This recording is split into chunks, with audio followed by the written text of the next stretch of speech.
Soyez les bienvenus, on se retrouve aujourd'hui pour le traditionnel top de fin d'année, un exercice plaisant même si parfois difficile compte tenu des choix inévitables qu'on est amené à faire, à savoir écarter de la liste des films qui sont pourtant tout sauf mauvais.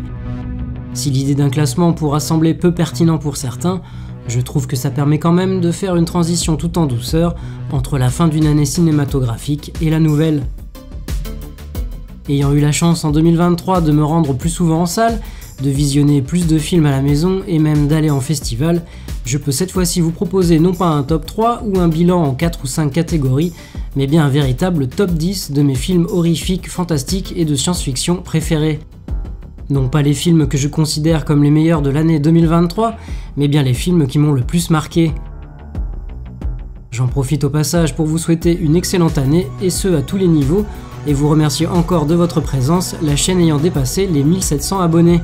Ceci étant dit, démarrons sans plus attendre ce top 10 horreur fantastique SF 2023.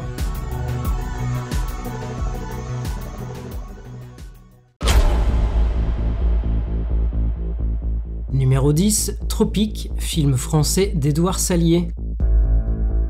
Sélectionné hors compétition lors de la 30e édition du Festival de Gérardmer, puis sorti le 2 août en salle, ce n'est pourtant que quelques mois plus tard, en DVD, que j'ai enfin pu découvrir Tropique, premier film d'Édouard Salier, réalisateur notamment de courts-métrages expérimentaux et de clips, ayant une forte appétence pour les mondes dystopiques et des thèmes tels que la monstruosité et la jeunesse en construction.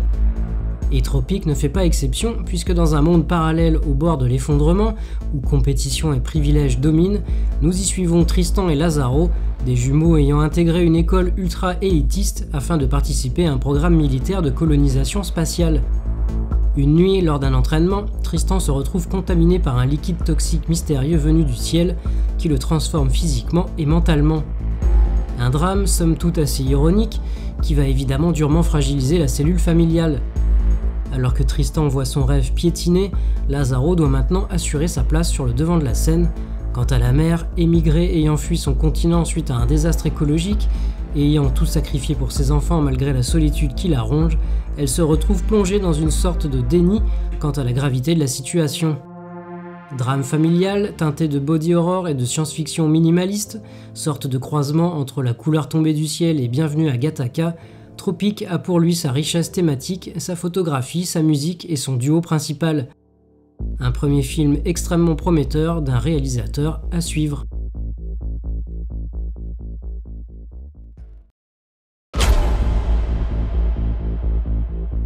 Numéro 9, Earwig, film britannique, français et belge de Lucille Hadi-Halilovic.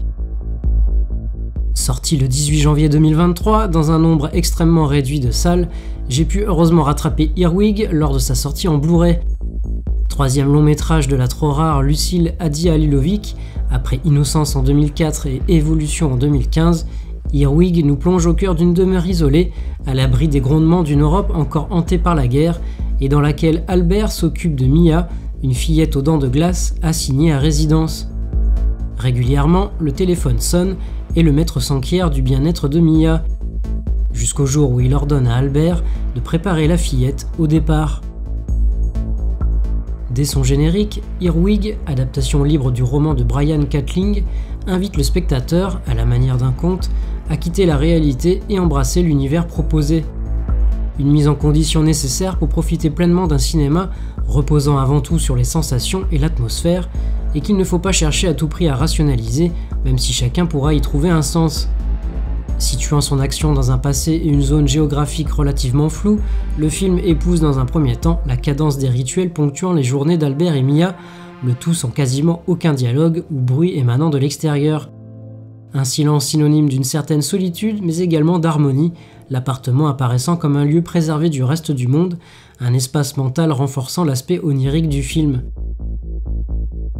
Alors que la fillette va exprimer son désir de découvrir l'extérieur, les choses vont se détraquer, le temps se dérégler, et Albert, pour qui sortir de ce refuge est synonyme de chaos, va voir ressurgir certains de ses traumatismes et les hallucinations envahir la réalité. Entre rêve et cauchemar, Earwig est à n'en pas douter une expérience assez unique qui ne plaira pas à tout le monde mais comblera les amateurs.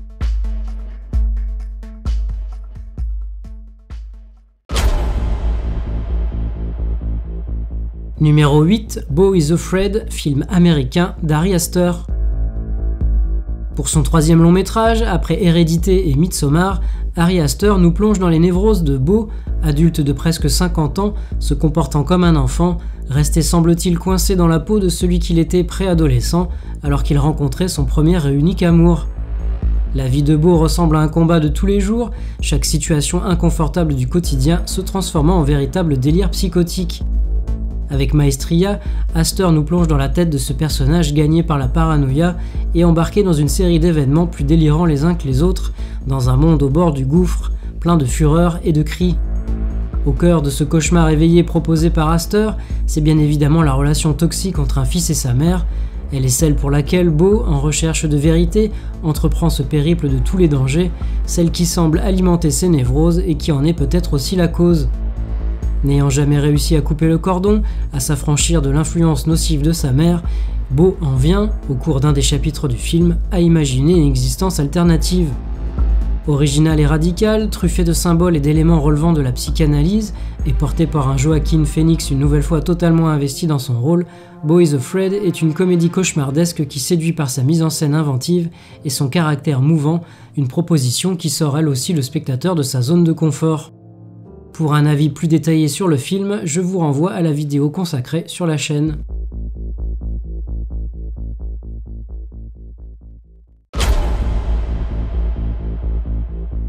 Numéro 7, Mégalomaniac, film belge de Karim Ouelaj. S'appuyant sur la sordide histoire du dépeceur de Mons, tueur en série encore non identifié à ce jour ayant sévi dans les années 90 en Belgique, lequel s'attaquait à des femmes fragilisées socialement, économiquement ou en rupture familiale et jetait leurs restes dans des sacs poubelles, Karim Ouelaj lui imagine une descendance en mettant en scène ses deux enfants, Félix et Martha. Pendant que Martha, instable et complexée, vit une vie par procuration à travers les réseaux sociaux, son frère poursuit l'œuvre de son père. Suite à une agression à l'usine où elle travaille, Martha sombre dans la folie et passe de l'autre côté du miroir, dans le monde étrange et terrifiant dans lequel vit son frère. Vous l'aurez sans doute compris avec ces quelques lignes, c'est un film résolument sombre que nous propose son réalisateur, qui n'a pas ici pour ambition de coller au réel, mais bien de développer toute une mythologie autour de ce tueur mystérieux. Issus d'un foyer transpirant le mal, des parents eux-mêmes à la maison dans laquelle ils ont grandi, Félix et Martha vont chacun à leur manière gérer ce monstrueux héritage. L'un reprenant le flambeau, l'autre luttant contre une mésestime de soi et des troubles mentaux. Récompensé notamment au Festival Fantasia en 2022, Mégalomaniac nous donne sa version de la famille dysfonctionnelle et interroge la notion de transmission et plus globalement dénonce le poison d'un patriarcat tout-puissant. Un film extrêmement noir, graphique et implacable, une claque.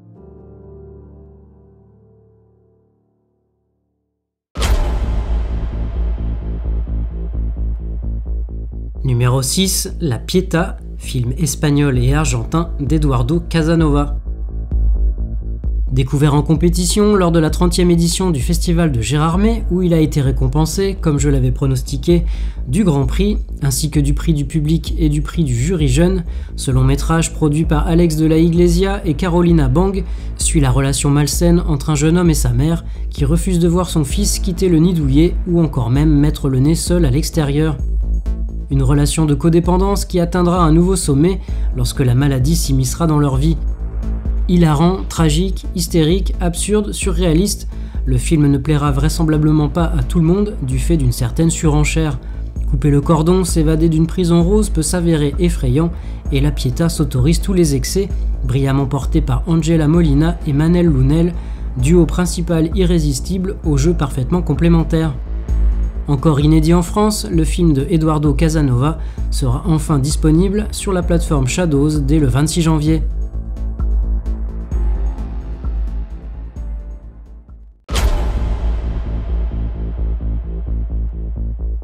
Numéro 5, Le Vourdalac, film français d'Adrien Beau. Avec Le Vourdalac, nous voici donc plongés au cœur d'une famille de paysans dans l'Europe de l'Est, alors que le patriarche est parti combattre les Turcs malgré son âge plus qu'avancé, laissant à ses enfants les instructions suivantes. Le considérer comme mort à la guerre au bout de 6 jours sans nouvelles de lui, et ne surtout pas le laisser entrer dans la maison si jamais il revenait après les 6 jours, signe qu'il serait devenu un maudit Vourdalac, Vourdalac signifiant vampire en slave. Faiblement distribué, le premier long métrage d'Adrien Beau méritait pourtant d'être découvert. Adaptation de la nouvelle écrite par Alexeï Tolstoï durant sa jeunesse, le film remet en lumière et goût du jour une légende quelque peu oubliée. Un retour aux sources du mythe, sublimé par une esthétique classique dégageant une atmosphère toute particulière, une étrangeté renforcée par le procédé pour le moins très artisanal utilisé pour la créature du Vourdalak, même si des effets numériques sont nécessaires pour parfaire l'illusion. Un parti pris qui peut déstabiliser, voire peut-être faire carrément sortir du film, mais qui sur moi a parfaitement fonctionné, un choix qui apparaît de plus tout à fait cohérent avec le parcours professionnel et l'histoire personnelle du réalisateur et qui, je trouve, participe grandement à l'atmosphère dégagée par le film. Se permettant évidemment quelques aménagements, pour ce qui est du personnage de Piotr notamment, et quelques rajouts, celui du personnage de Zdenka, le Vourdalak aborde également des thématiques plus contemporaines, achevant de faire de ce film une œuvre unique et donc précieuse.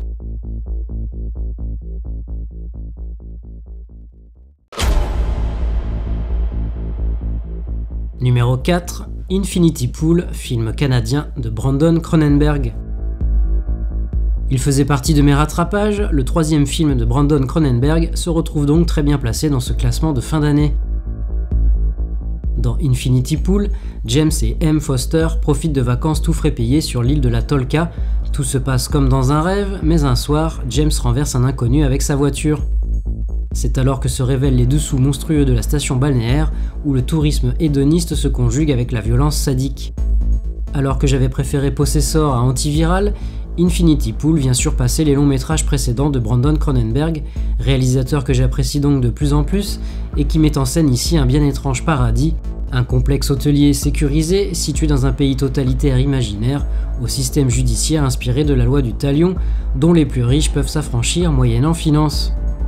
Ce que ne manqueront pas de faire James et M, ainsi que le groupe d'amis les ayant entraînés, via l'entremise du personnage de Gabi interprété par l'excellente Mia Goth, dans leur recherche de plus en plus intense de plaisir et de violence.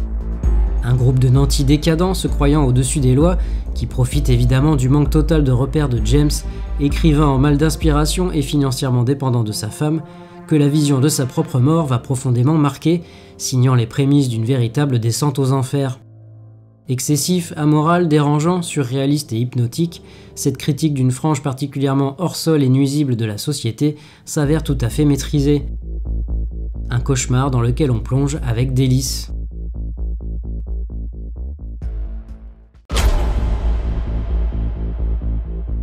Numéro 3, Vermine, film français de Sébastien Vanissek. En salle depuis le 27 décembre seulement, Vermine vient bousculer le classement car il fallait bien compter sur lui tant le film ne déçoit pas.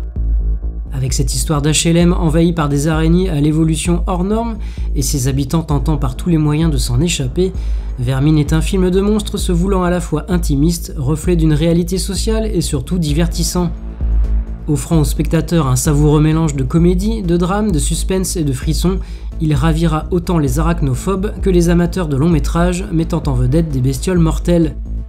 Réussissant globalement tout ce qu'il entreprend, Vermine peut compter sur sa mise en scène, sa photographie, son écriture, son casting et ses effets spéciaux pour renouveler brillamment le film d'araignée. Pour un avis plus détaillé sur le film, je vous renvoie à la vidéo qui lui est consacrée sur la chaîne.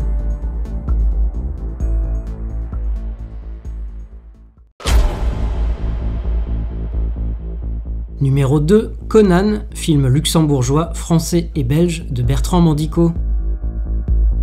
Après le déjà très bon After Blue en 2022, western féminin matiné de SF, Bertrand Mandico remet le couvert en 2023 avec Conan, revenant à la source de ce personnage de la mythologie celte qui aurait inspiré l'écrivain Howard et rêvant de voir cette figure mise en scène par Jean Cocteau. Concluant une trilogie entamée avec Les Garçons Sauvages et poursuivie avec After Blue, Conan nous présente 6 itérations du personnage, 6 figures fortes interprétées par des actrices différentes qui se succèdent, l'idée étant ici de définir la barbarie à travers les époques, des temps anciens jusqu'à notre présent. Le comble de la barbarie étant pour Mandico de tuer sa jeunesse. Désireux de parler de succubes, de démons, du monde dégueulasse dans lequel nous vivons et de la montée du totalitarisme, le réalisateur aborde frontalement son sujet et nous offre une fois de plus un spectacle déroutant, référencé mais digéré, un opéra macabre en forme de mise en garde. Une plongée dans l'imaginaire flamboyant et engagé d'un réalisateur unique en son genre, à réserver aux plus curieux toutefois ou aux amateurs de l'œuvre du cinéaste. Pour un avis plus détaillé sur le film, je vous renvoie là aussi vers la vidéo qui lui est consacrée sur la chaîne.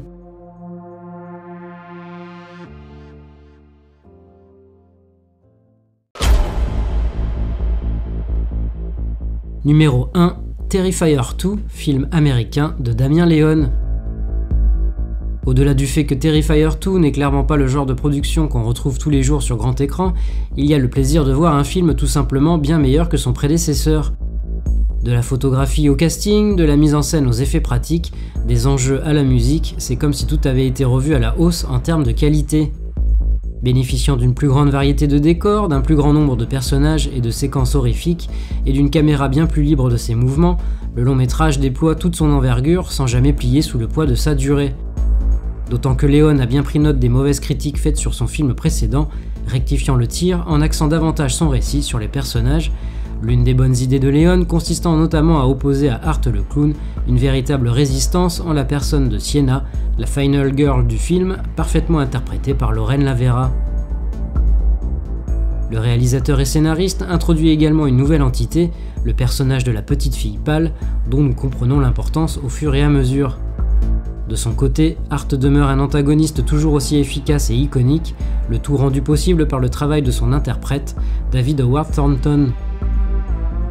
Avec Terrifier 2, Leone livre un slasher extrêmement gore et bourré d'humour noir, rendant hommage à tout un pan du cinéma horrifique, flirtant même avec l'heroic fantasy, le tout porté par une BO 80s des plus appréciables. Pour un avis plus détaillé sur mon film préféré de l'année passée, je vous renvoie donc à la vidéo qui lui est consacrée sur la chaîne. Rendez-vous est d'ores et déjà pris pour le 3e volet de Terrifier, prévu pour le 25 octobre 2024.